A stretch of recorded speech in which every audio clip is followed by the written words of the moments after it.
The morning sun of Vareth IV broke through the biodome ceiling in pale golden sheets, lighting up the largest academy the Galactic Union had ever built for the training of young minds and their companion creatures. Every species in the known galaxy sent their children here, to the Companion Academy, where they would bond with a living creature and prove their civilization's strength through the quality of that bond. It was ancient tradition, older than most starfaring nations, and it carried political weight, heavier than any warship. Mara Voss stood in the entrance hall with her hands in her pockets and her eyes wide open.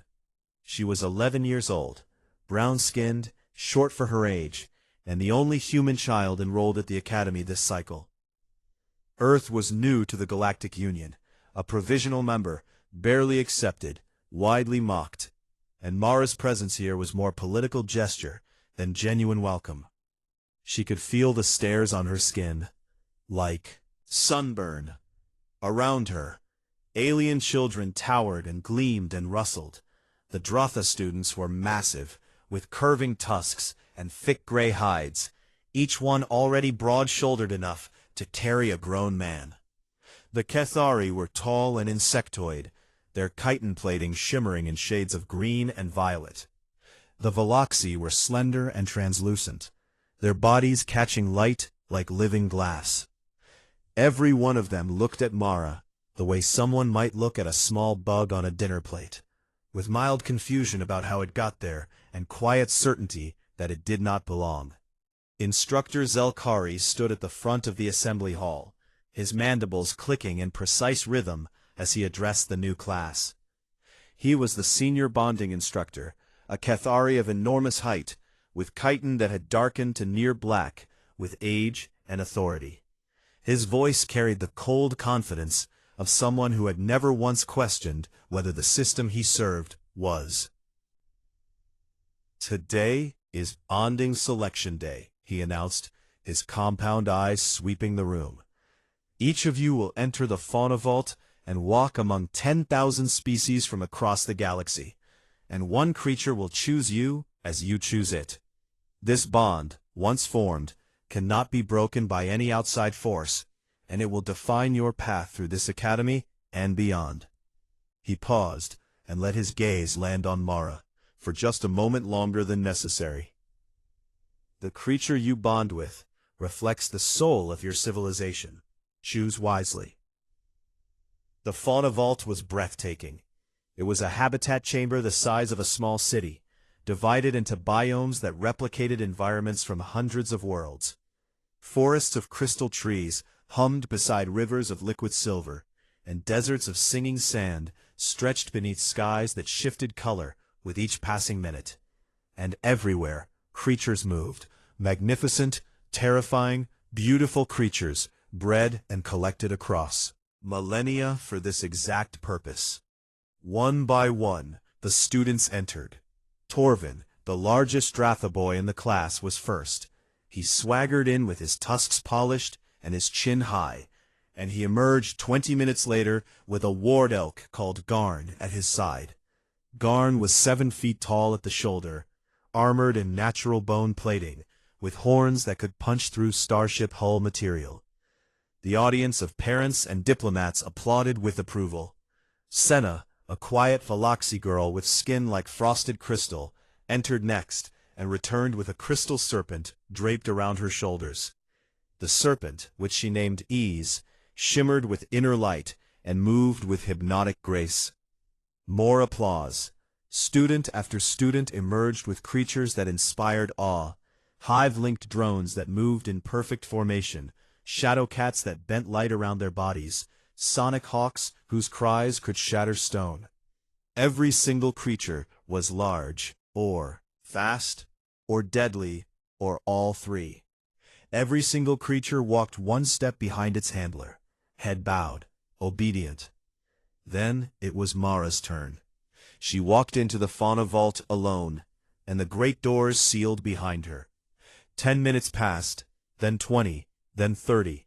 In the viewing gallery, Zelkari's mandibles began clicking with irritation. 45 minutes. No student had ever taken this long. An hour. Zelkari reached for his data tablet and began drafting disqualification paperwork. Then, the doors opened. Mara walked out with something sitting on her shoulder. It was small, the size of a large house cat, with coarse fur patterned in silver and black. It had a flat head, small rounded ears, and eyes like two chips of polished obsidian that radiated a profound and unmistakable irritation with the entire universe. It was a honey badger.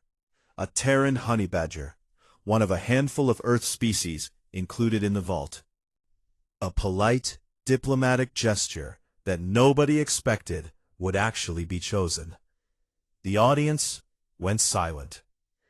Then Torvin laughed, a deep, booming Drotha laugh that echoed through the amphitheater, and the silence shattered into a wave of snickering, chittering, and buzzing amusement from 100 different species.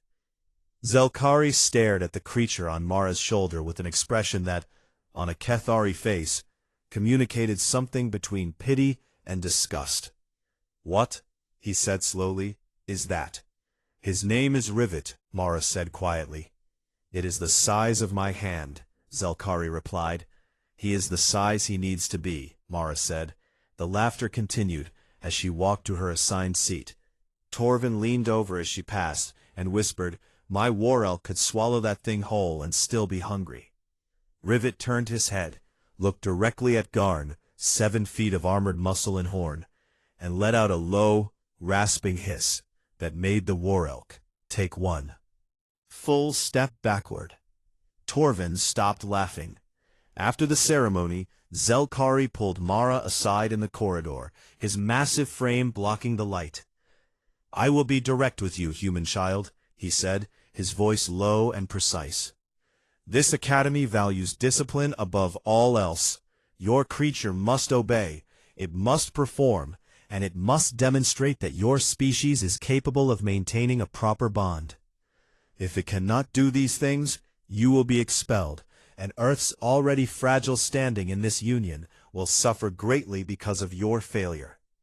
Mara looked up at him, way up, and nodded once. "I understand," she said. "Do you?" Zelkari clicked his mandibles. "Because the creature on your shoulder looks like it understands nothing except its own appetite." Rivet yawned, showing every single one of his sharp little teeth, and then bit Mara's ear, gently, almost affectionately. Mara did not flinch. That night in the dormitory wing, the students settled into their quarters with their new companions. Garn stood motionless in Torvin's room, like a living statue, awaiting orders. Ease coiled in a perfect spiral on Senna's pillow, glowing softly.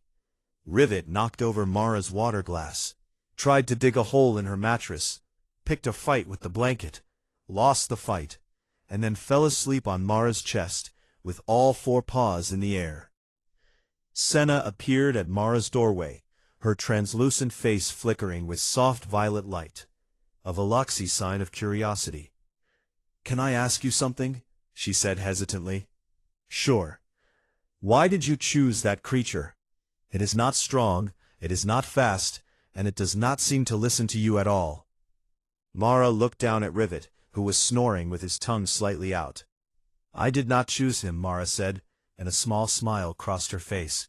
"He walked up to me in the vault, hissed at every other creature within 10 feet, bit my boot, and then climbed onto me, my shoulder, and refused to leave." She scratched behind his ear, and even in sleep, his back leg kicked once. "We understood each other," Mara said softly. Senna tilted her head, the light inside her shifting to something warmer. "That is either very beautiful or very foolish," she said. "Probably both," Mara agreed.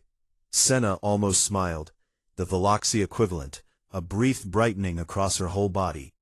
And then she disappeared back to her room. Mara lay in the dark, listening to Rivet's small, steady breathing against her chest. Somewhere above them, through the biodome ceiling, the unfamiliar stars of an alien sky turned slowly in the silence.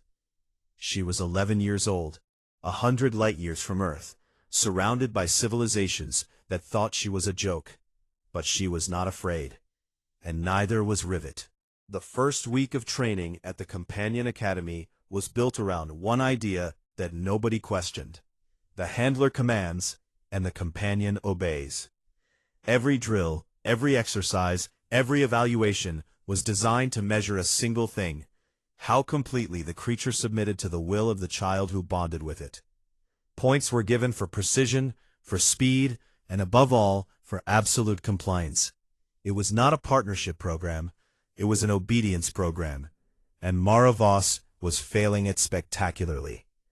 The obstacle course came first, a maze of shifting walls, rotating platforms, and narrow bridges suspended over a pit of harmless but startling electrical gel. The rules were simple. The handler stood at a control podium and gave verbal commands, and the companion navigated the course based solely on those commands. Left, right, forward, stop, jump, crawl. Torvin went first, and Garn moved through the maze like a machine, each massive hoof landing exactly where Torvin told it to land, each turn executed at the precise moment Torvin called it. The score was near perfect. Senna and Ease performed beautifully as well. The crystal serpent glided through the course in flowing S-curves, responding to Senna's whispered commands with the grace of a dancer following music. Then Mara stepped to the podium. "Rivet, forward," she said. Rivet looked at the maze entrance, then looked back at Mara, then looked at the maze again. Then he ignored the entrance entirely, found a seam in the first wall panel, and tore through it with his claws. The audience gasped. Rivet ripped through 3 more walls, climbed over a platform instead of crossing it, dropped through a gap that was not supposed to be a gap, and arrived at the finish point in roughly 1/3 of the expected time. He sat down at the end and scratched his ear with his back foot. Zelkari's mandibles were rigid with displeasure. 0 points, he announced. The exercise measures obedience, not efficiency. Your creature did not follow a single command. Mara opened her mouth to respond, then closed it. She picked Rivet up and walked back to her seat. The threat response drill was next. A holographic predator was projected at each student, and the companion was supposed to position itself between the handler and the threat. Hold that position without moving, and then engage only when the handler gave the attack command. Garn performed perfectly. He stepped in front of Torvin like a wall of bone and muscle, and stood absolutely still until Torvin barked the word. Then he charged the hologram and demolished it with a single strike of his horns. Ys coiled into a defensive spiral around Senna, and waited in shimmering stillness for the command that sent her lashing forward like a whip of living crystal. Every companion held position, waited for the word. Attacked on command. Rivet did not. The holographic predator had barely begun to form.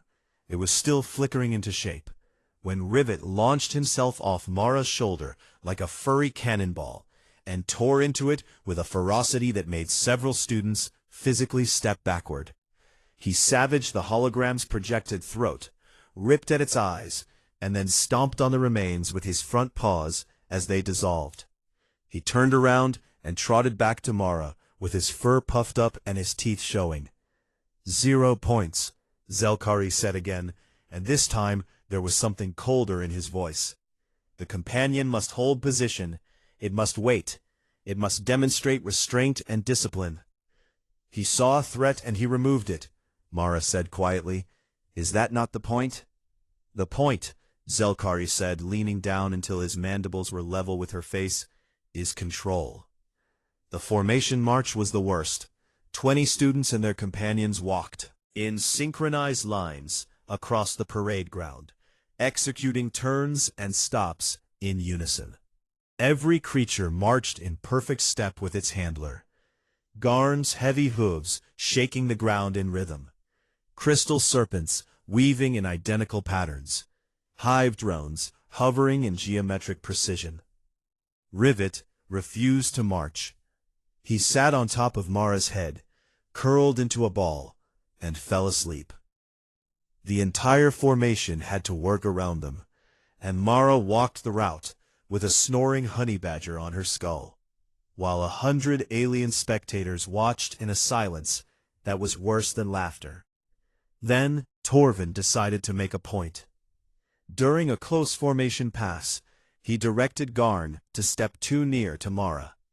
The War Elk's massive hoof came down centimeters from her foot, close enough to feel the impact through the ground, and Torvin's eyes gleamed with cruel amusement. Rivet woke up. One eye opened, just one, and it locked onto Garn with the calm, flat focus of a predator that has identified a target. Rivet dropped from Mara's head, hit the ground running, and bit Garn on the ankle. Not a warning nip, a full, crushing bite from jaws that could crack a tortoiseshell. Garn bellowed, a sound like a foghorn, and stumbled sideways, nearly throwing the formation into chaos. Torvin roared in fury. Zelkari's voice cut through the noise like a blade. Enough! 2 hours later, Mara stood before the Academy Review Board.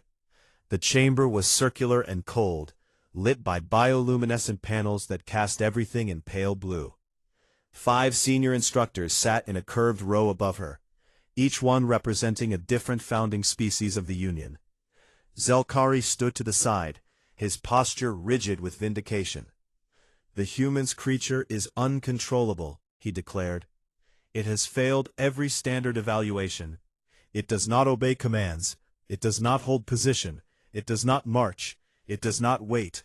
It is a liability, a disgrace to this institution. And I recommend immediate dissolution of the bond, and reassignment or expulsion." The board members shifted and murmured. One of them, an ancient Veloxi whose body flickered with deep amber light, turned to Mara. "Child, do you have a response?" Mara stood very still for a moment.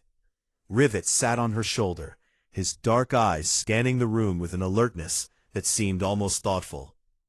"Every creature in this program was chosen because it obeys," Mara said, and her voice was steady, despite the trembling in her hands. "Because it submits, because when a handler says stop, it stops, and when a handler says go, it goes, and when a handler says nothing, it does nothing." She paused. "That is not a bond.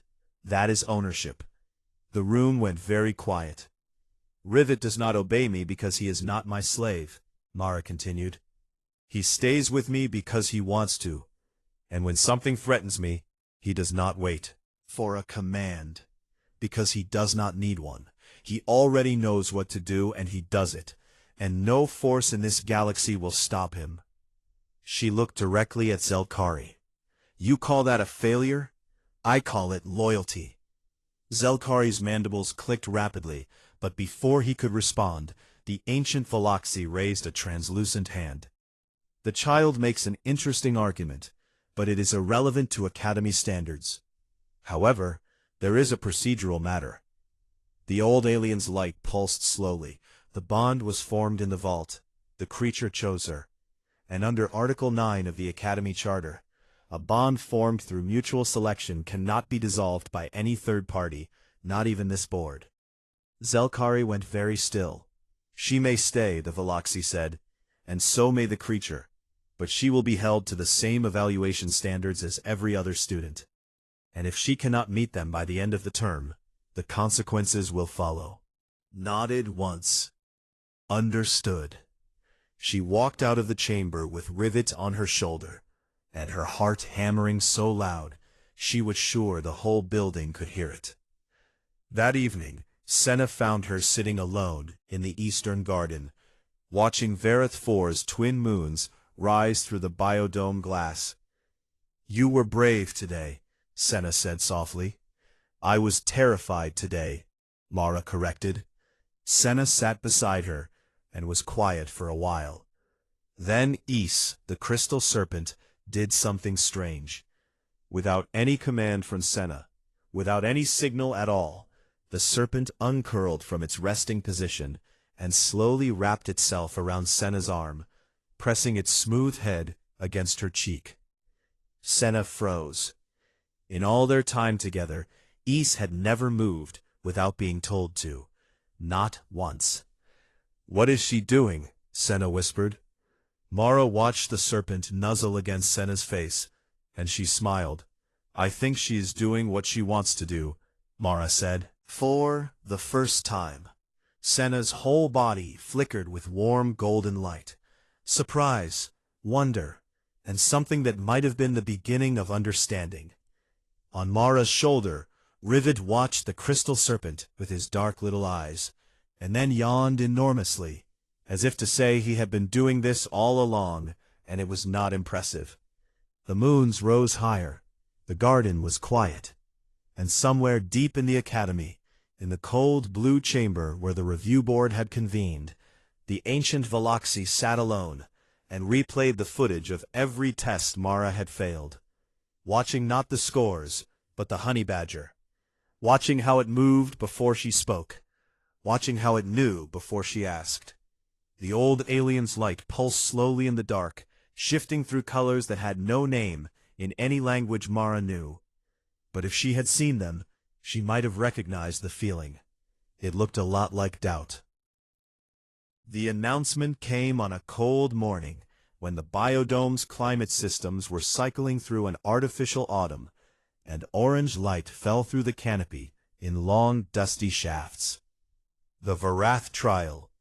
Every student in the academy knew the name, and every student feared it in the way that young people fear the things they also desperately want to prove themselves against. It was the single most important evaluation of the year, a survival exercise on the wild surface of Varath IV's untamed southern continent, where the biodome's protective walls did not reach, and the planet's native creatures had never been catalogued or controlled. Teams of 3 students and their companions would be dropped into the wilderness and given 72 hours to reach an extraction point on the far side of a mountain range. No maps, no communication devices, no outside help, just the team, their creatures, and whatever the planet threw at them. Assignments were posted on the dormitory wall. Mara stared at the screen for a long time. Team 11, Mara Voss, Torvin Gall, Senna Veith. She closed her eyes. Torvin, who hated her, and Senna, who liked her but was too afraid to show it publicly. This was not random chance, and Mara knew it. Zelkari had built this team like a trap. The dropship released them at dawn, on the edge of a bioluminescent jungle that stretched to the horizon like a neon ocean. The trees were enormous, trunks wider than houses, bark that pulsed with soft blue veins of living light. And between them, the undergrowth was thick with ferns that moved on their own, reacting to vibration and heat like slow green animals. The air smelled like copper and rain. Torvin took command immediately. "I lead," he said, his deep voice leaving no room for discussion. "Garn clears the path, the serpent watches our flanks, and the human and her rat stay in the middle and try not to slow us down." "He is not a rat," Mara said calmly. "He is the size of a rat."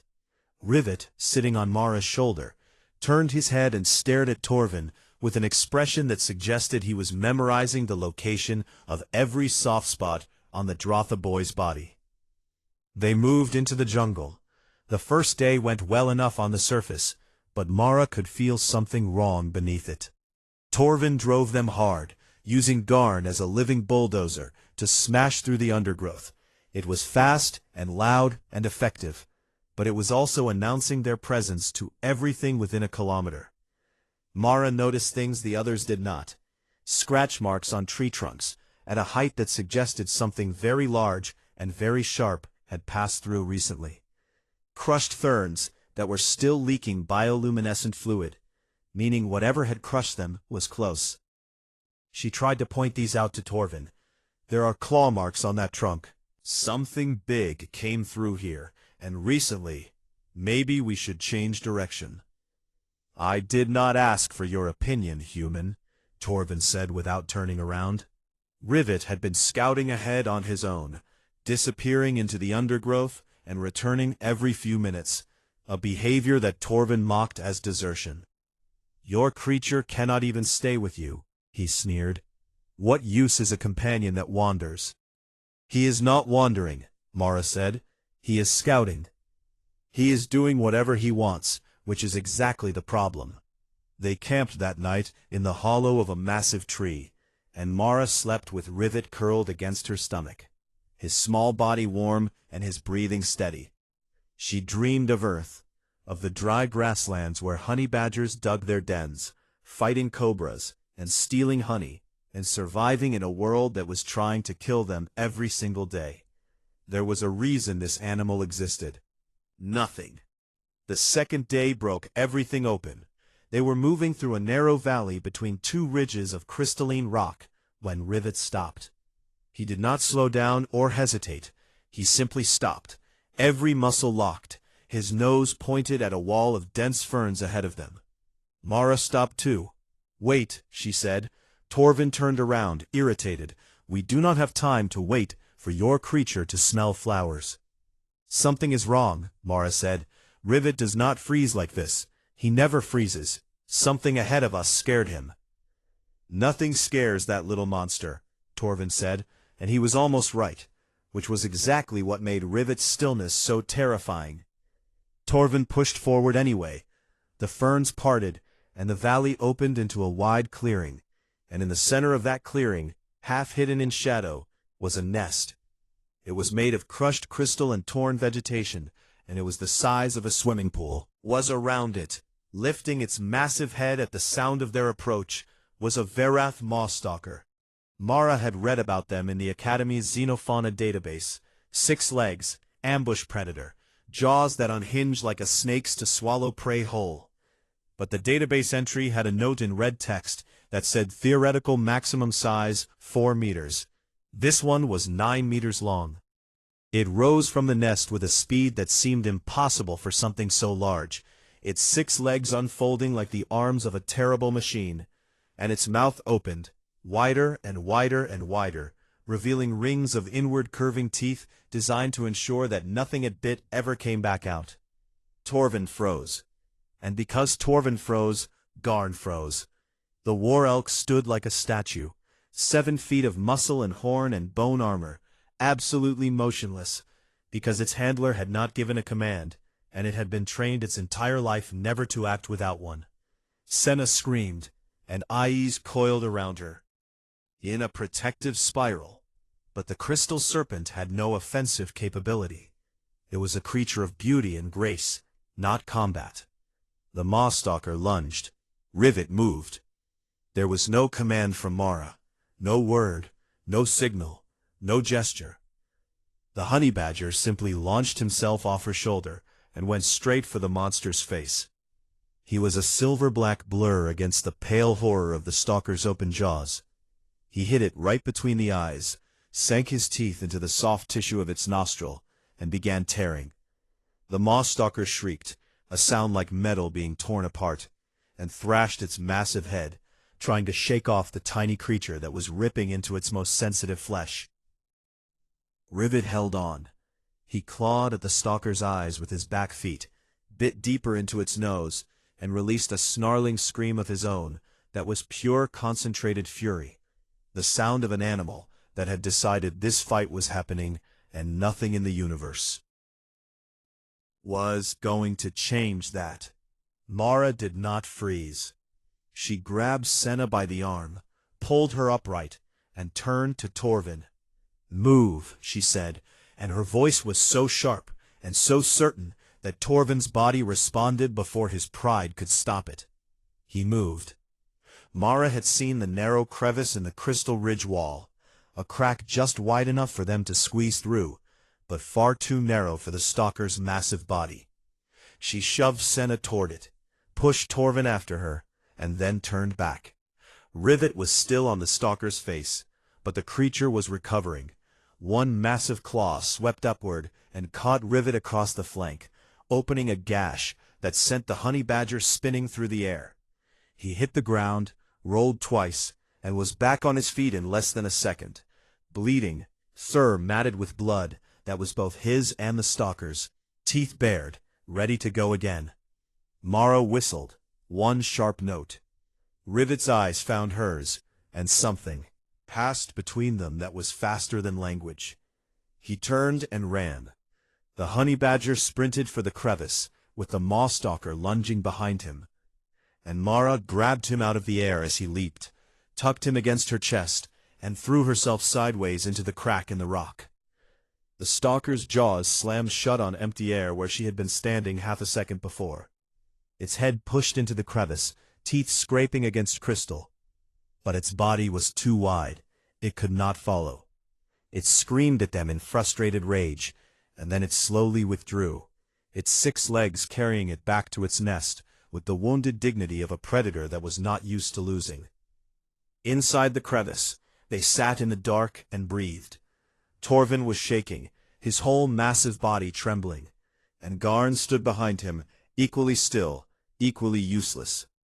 Senna was pressed against the wall with Eos wrapped around her shoulders, her body flickering with pale, frightened light. Mara sat with her back against the rock and Rivet in her lap. The gash on his side was ugly but not deep. Honey badger skin was thick and loose, designed by millions of years of evolution to take exactly this kind of punishment. She tore strips from her uniform sleeve and began cleaning the wound. Rivet growled, not in pain but in annoyance at being fussed over. "Hold still," she murmured. He bit her finger, gently, and then let her work. Torvin watched from across the narrow space, and for the first time since Mara had known him, his face held no mockery, no cruelty, no superiority. "Why did it fight?" he said, and his voice was barely a whisper. "Why did your creature fight that thing?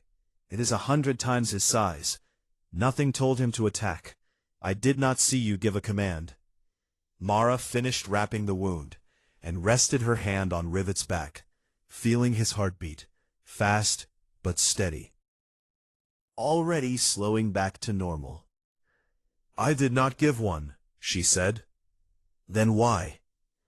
Mara looked at Torvin, and she saw the real question behind the question. Why did Rivet fight when Garn did not? Why did the smallest creature in the valley move when the largest one stood still? "Because he wanted to," she said simply.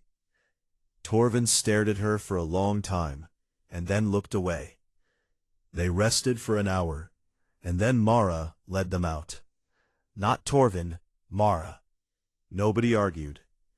She followed Rivet's nose and her own instincts, reading the jungle the way her ancestors had read the African savanna 100,000 years ago, watching the movement of animals, the direction of water, the way the light fell through the canopy. They reached the extraction point on the morning of the 3rd day, last among all teams, battered and filthy and exhausted, but alive. On the transport back to the academy, Zelkari sat alone in the monitoring bay and replayed the wilderness camera footage. He watched the moss stalker attack 17 times. He watched the honey badger, this small, absurd, uncontrollable creature, throw itself at a predator that could have swallowed it in a single bite. He watched it fight without hesitation, without command, without fear. His mandibles were very still. He said nothing for a very long time. The weeks after the Varath trial should have been a turning point, but the Academy did not change that easily, and neither did the galaxy's opinion of Earth. If anything, the political pressure got worse. Earth's provisional membership in the Galactic Union was up for formal review at the end of the academic year, and powerful factions within the Union were looking for every possible reason to deny full membership to the loud, messy, uncontrollable species from the 3rd planet of an unremarkable yellow star. Mara's performance at the Academy was supposed to help Earth's case. Instead, it had become ammunition against it. The human child's companion does not obey. The human species cannot maintain proper bonds. They are too wild, too undisciplined, too chaotic to be trusted among civilized, star-faring peoples. Zelkari made the stakes brutally clear in a private meeting with Mara 3 weeks before Exhibition Day. "The exhibition is your last chance," he said, standing over her like a dark tower. Every Union dignitary, every military commander, every political leader who matters will be watching.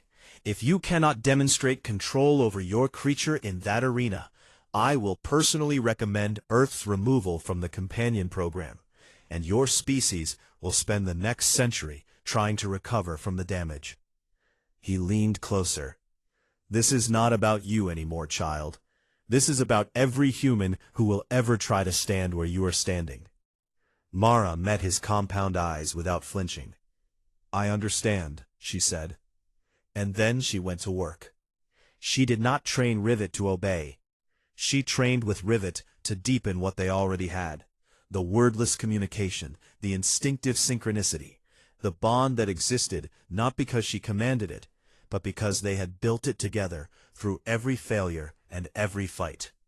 They practiced in the Eastern Garden every evening after classes. Away from the other students, away from the cameras and the judgment. She learned his body language down to the smallest detail. The way he flattened his ears when he sensed motion to the left. The way his tail stiffened before he changed direction. The way his breathing shifted when he was alert versus relaxed versus preparing to attack. He learned hers, the way she shifted her weight before moving, the way her eyes tracked to indicate direction, the way her heartbeat quickened when she was afraid, even though her face never showed it. They did not practice commands. They practiced trust. And meanwhile, something was changing at the academy. Senna had begun training differently with Ias. Less verbal commands, more patience, more listening, and the crystal serpent was responding in ways that no one had ever seen from the species. Ias was solving problems on her own, choosing creative paths through obstacle courses, even displaying what Senna could only describe as playfulness, weaving around Senna's arms not because she was told to, but because she seemed to enjoy it. Other students noticed. A handful of them, quietly, without telling their instructors, began experimenting with their own companions, loosening the leash, listening instead of commanding. And then Torvin came to Mara.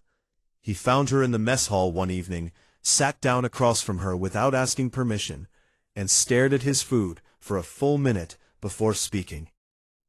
My elk did not move, he said. Mara waited. When the stalker attacked, Garn did not move because I did not tell him to move, Torvin said, and his voice was rough with something that might have been shame. He is the strongest creature in this academy, and he stood there like a stone, while your animal, an animal the size of my fist, saved all of our lives. He looked at her. Your creature moved because you did not have to tell it to. I think I have been doing this wrong. Mara nodded slowly. I think a lot of people have been doing it wrong for a very long time, she said. Exhibition day arrived with the weight of a hammer falling. The amphitheater was the largest structure in the academy, a circular arena surrounded by rising tiers of seating that could hold 10,000 spectators, and every seat was full. Diplomats from 100 worlds sat in the upper galleries, their translators humming softly. Military commanders from the Union's combined fleet occupied the eastern bloc, their uniforms sharp, their eyes sharper. The Galactic press filled an entire section with hovering camera drones, and in the middle of it all, the arena floor gleamed under white light, waiting. One by one, the students performed. Torvin and Garn executed a flawless combat demonstration, the war elk moving through attack and defense patterns with the precision of a machine. Every strike landing where Torvin directed, every turn executed on command. The crowd applauded. Senna and Ias performed a navigation exercise that was closer to dance than drill. The crystal serpent flowing through obstacles with breathtaking grace, responding to Senna's commands with fluid perfection. More applause. Hive drones moved in impossible geometric formations. Shadow cats flickered through stealth courses. Sonic hawks shattered target after target with pinpoint accuracy. Every performance was excellent. Every creature was obedient. Every bond was a demonstration of control. Then the announcer called the last name. Mara Voss, Earth. The amphitheater went quiet, not with respect, but with anticipation, the way a crowd goes quiet before a spectacle they expect to be entertaining for all the wrong reasons. Mara walked into the arena with Rivet on her shoulder. He was small against the vast white floor, a silver and black smudge in an ocean of light, and from the upper galleries he must have looked like nothing at all. Zelkari stood at the instructor's podium on the arena's edge, his chiton polished for the occasion, his posture rigid with barely contained contempt. The exhibition drill began. Complex combat scenario, holographic threats emerging from multiple directions, obstacles that shifted and reformed, timed challenges that required the companion to navigate, fight, and protect simultaneously. The rules were displayed on every screen in the amphitheater. The handler commands, the companion executes. Mara said nothing. She simply stepped forward onto the course, and Rivet moved. He dropped from her shoulder and flowed across the arena floor like liquid shadow. A holographic predator materialized on the left. Rivet was already there, already past it, already tearing through its projection before the audience had finished turning. Their heads. An obstacle wall rose from the floor to block Mara's path. Rivet had found the structural weakness and torn through it before she reached it. 3 threats appeared simultaneously from 3 directions, and Rivet was somehow in all 3 places, not because he was fast enough to be everywhere, but because he knew where the threats would appear before they did. Because he was reading Mara's body the way she was reading the course, and together they were thinking as one mind in 2 bodies. When Mara shifted her weight left, Rivet was already moving right to cover her flank. When her breathing quickened, he accelerated. When she was calm, he was calm. They were not handler and tool. They were something the audience had never seen before. 2 beings moving in perfect synchronicity, not because one controlled the other, but because they trusted each other so completely that the gap between intention and action had disappeared. Amphitheater fell silent. Not with mockery this time, with something else entirely. Then Zelkari did it. His claw moved across the instructor's control panel, and the arena's systems shifted. The standard drill evaporated, and was replaced by something far worse. The Apex Protocol.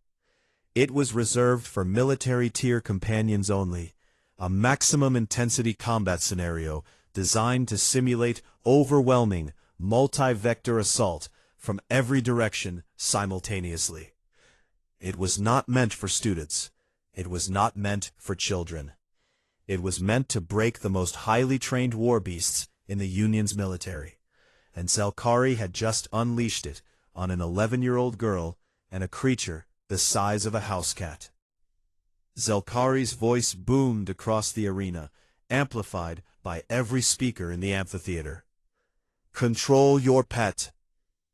The arena exploded with holographic predators, dozens of them, pouring from every direction, every size, every shape, each one designed to be more terrifying than the last. Massive jaws, razor limbs, sonic attacks that rattled the floor. The crowd gasped. Several military commanders rose from their seats. Mara stood in the center of the chaos, and for one heartbeat the universe was very still around her. She looked down at Rivet. He looked up at her. His dark eyes were steady and unafraid, and in them she saw exactly what she had seen on the first day in the fauna vault. A creature that did not know how to surrender, that had never once in its evolutionary history learned the meaning of the word quit, and that would fight until its body stopped moving, and then try to fight some more. She smiled.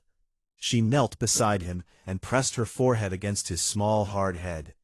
"Go," she whispered. Not a command. Permission. An acknowledgement of what he already was and what he already wanted to do. Rivet exploded for it. He became a force of nature, a silver-black storm of teeth and claws and fury that tore through the arena like nothing the Academy had ever witnessed. He did not fight the way trained companions fought, measured, precise, controlled. He fought the way honey badgers had fought for 30 million years on a brutal little planet called Earth, with absolute commitment, total aggression, and a complete and fundamental refusal to stop. He hit the first predator at full speed and ripped through it, spun without slowing, launched himself at the second, took a hit from the third that sent him rolling across the floor, was back on his feet before he stopped sliding, and charged again. He targeted weak points with an instinct that was not trained but inherited. Eyes, throats, joints, the soft places that every predator in every ecosystem, in every world, tried to protect. He was bitten and he kept going. He was clawed and he kept going, across the arena, by a holographic limb the size of a tree trunk. And he hit the ground, shook himself once, and ran back into the fight with his teeth bared and his eyes blazing. One by one, the holograms fell. The last one dissolved in a shower of light, and Rivet stood in the center of the arena, breathing hard, bleeding from a dozen small wounds, surrounded by the fading echoes of everything that had tried to stop him. He shook himself, a full-body shake that sent drops of blood scattering across the white floor. And then he trotted back to Mara, with the casual swagger of an animal that had just done exactly what it was born to do.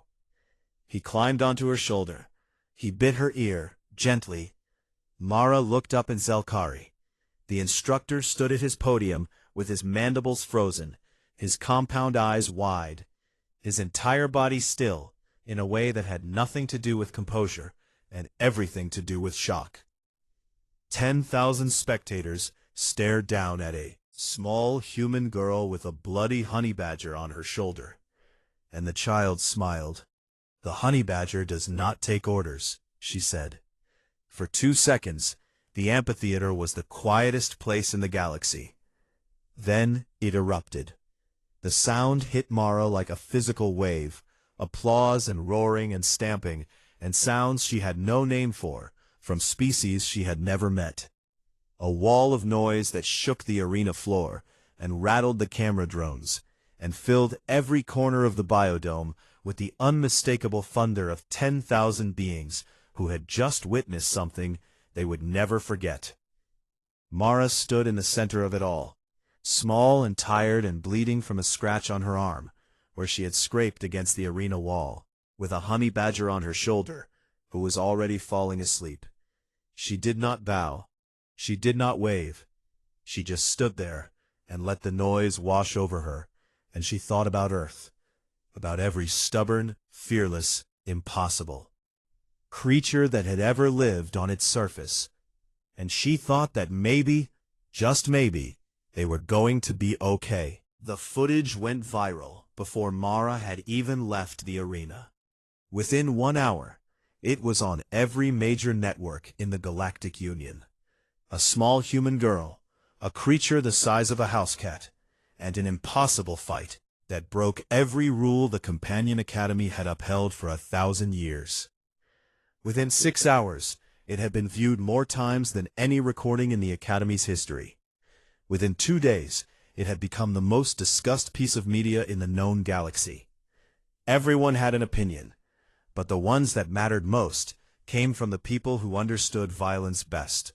The military commanders of the Union's combined fleet held an emergency review session aboard the flagship Resolute, anchored in orbit above Verath 4.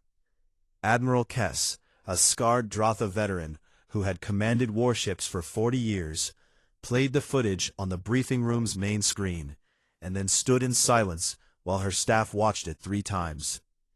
"Programs is selected for obedience," she said when the footage ended for the 3rd time.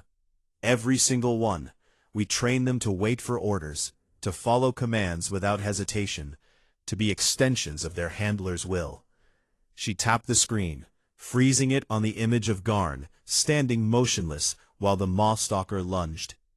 "This is what obedience looks like when the handler freezes," The companion freezes with them, because it has been trained to do nothing without permission. Our entire doctrine is built on a single point of failure, and we never saw it, because we never questioned the doctrine. She tapped again, and the screen showed Rivet mid-leap, a blur of fury against the stalker's face. And this is what happens when the bond is not built on obedience, but on trust. The creature does not wait, because it does not need to wait. It acts because it understands the situation. It cares about its partner, and it has the autonomy to respond. Looked around the room. We have spent centuries breeding the initiative out of our companions. I am beginning to think that was the worst strategic decision in the history of this fleet. The military implications rippled outward like shock waves from a detonation, but the philosophical implications cut even deeper. For millennia, the civilizations of the Galactic Union had built their relationships with other species, companion animals, subordinate races, artificial intelligences, even allied nations, on one fundamental principle: hierarchy.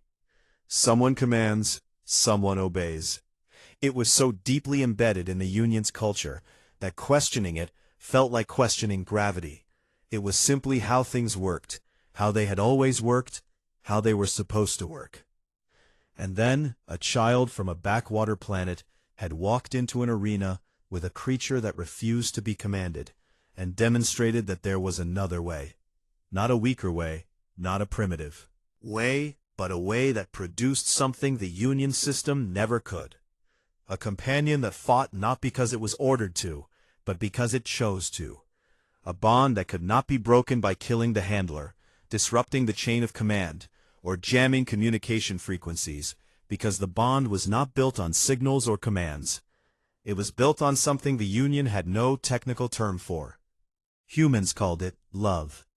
They also called it stubbornness, which in the case of the honey badger was probably the more accurate word. The Academy's board convened a formal inquiry into Instructor Zelkari's activation of the Apex Protocol during a student exhibition.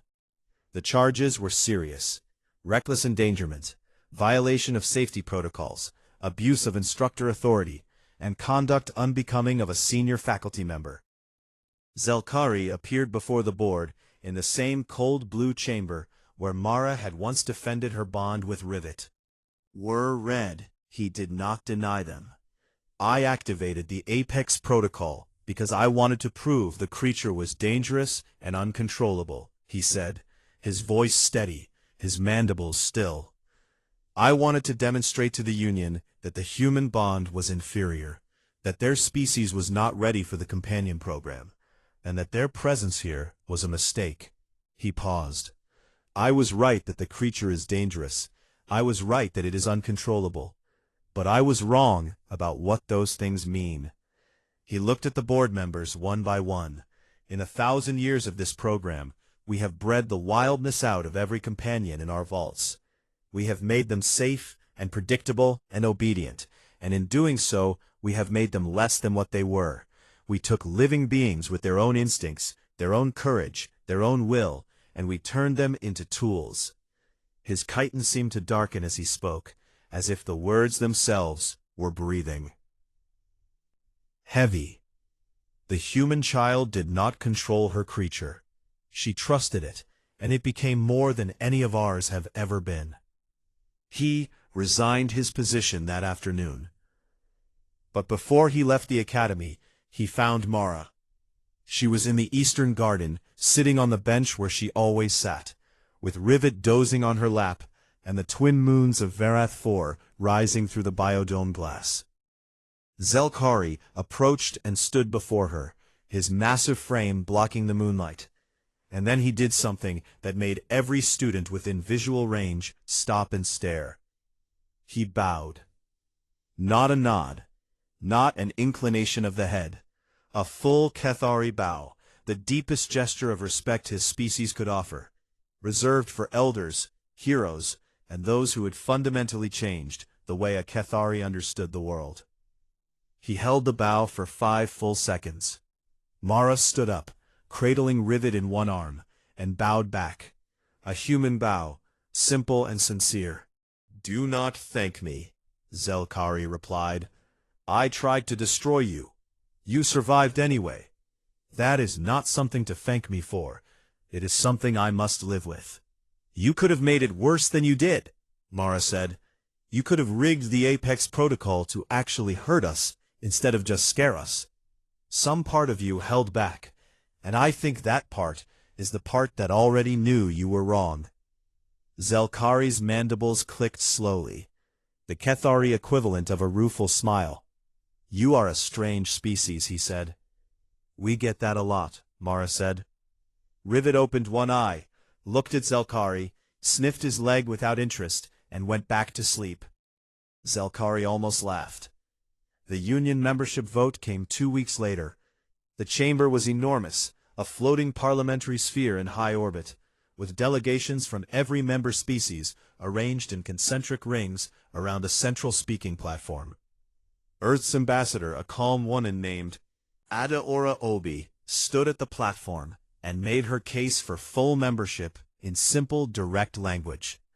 But it was the Veloxi delegate, the same ancient amber-flickering elder who had once saved Mara on a technicality, who made the speech that swung the vote. We have spent millennia seeking the perfect servant species to stand beside us, the old Veloxi said, their light pulsing with slow, deep rhythms that every species in the chamber could feel. We have searched for creatures that obey without question, that follow without hesitation, that submit without resistance. And we have found many such creatures, and we have been very proud of ourselves for finding them. The light shifted to something brighter, warmer. Then the humans came, and they brought a creature that refuses to serve anyone. A small, angry, fearless animal that fights not because it is told to, but because it cares. And perhaps that is what we needed to see. Perhaps what we have been calling. Strength all along was just obedience wearing a mask. And what we had been calling weakness was something we had forgotten even existed. The vote passed, not unanimously, but decisively. Earth was a full member of the Galactic Union. When the news reached the Academy, Mara was in the middle of a training session with Rivet in the Eastern Garden. Senna told her, running across the grass, with ease flowing behind her like a ribbon of light. And Mara sat down on the ground, very slowly, and held Rivet against her chest, and cried. Not a lot, and not for long, but enough. 1 year later, the Academy looked different. Not in its architecture or its grounds, but in its soul. A new training track had been added alongside the traditional command curriculum, the partnership track, officially designated in the Academy records as Advanced Companion Synchronization, but known to every student and instructor by its unofficial name. Protocol. Students who chose it did not train their companions to obey. They trained alongside their companions to build mutual understanding, shared instinct, and the kind of bond that could not be described in a manual, because it was not a technique, but a relationship. It was messy and inconsistent and difficult to evaluate, and a significant number of traditionalists in the Union considered it a dangerous fad that would fade within a decade. It was also the most popular track in the Academy, with a waiting list that grew longer every semester. Mara was back for her second year, and she was no longer alone. 3 more Earth children had enrolled, bringing with them a border collie named Patch, who herded everything, including the other students, a raven named Quote, who had learned to mimic Zelkari's voice and used it to terrify first years, and an octopus named Riddle, who lived in a portable water tank and had already solved 3 puzzles that were supposed to be unsolvable. None of them were particularly obedient. All of them were extraordinary. Torvin had switched to the partnership track. It had taken him months of work, but Garn no longer waited for commands to move, and the first time the War Elk had acted on its own initiative, nudging Torvin out of the path of a falling branch during a training exercise, Torvin had stood very still for a very long time, and then put his hand on Garn's neck and said nothing at all, because some things do not need words. Senna and Aias had become famous in xenobiology circles.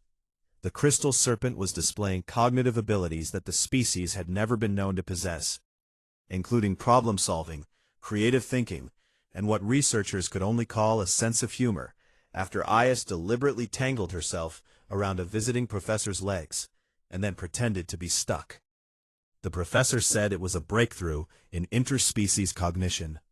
Senna said Aias had always been like this.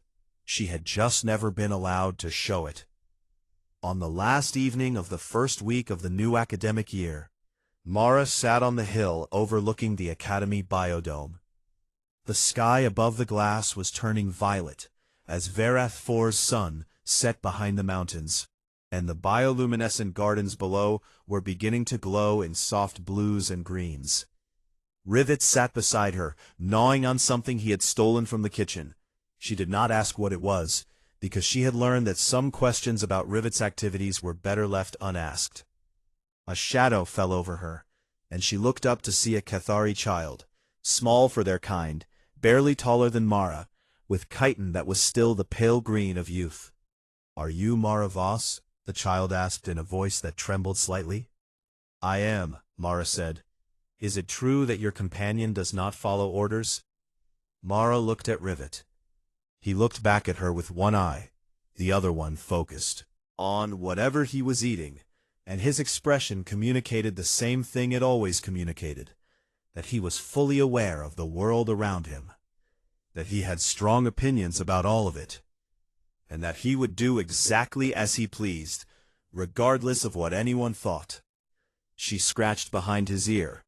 He bit her finger, not hard, never hard, and then pushed his head against her hand, in a gesture that was as close to affection as a honey badger ever got. She smiled. "He does not need to," she said. "We just understand each other." The Cathari child looked at the honey badger with wide, compound eyes, full of wonder, and then looked back at Mara, and something shifted in the young alien's face. Not understanding, not yet, but the beginning of it, the first crack in a wall that had been built by 1,000 years of being told there was only one way to bond with another living creature. "Can I sit with you?" the child asked. The child sat down on the hill, and the three of them watched the sun set through the biodome glass, while the gardens below filled with light. Rivet yawned, showing every single one of his teeth, and fell asleep in the fading warmth, with his head resting against Mara's knee. He was small and scarred and impossible, and he was exactly where he wanted to be.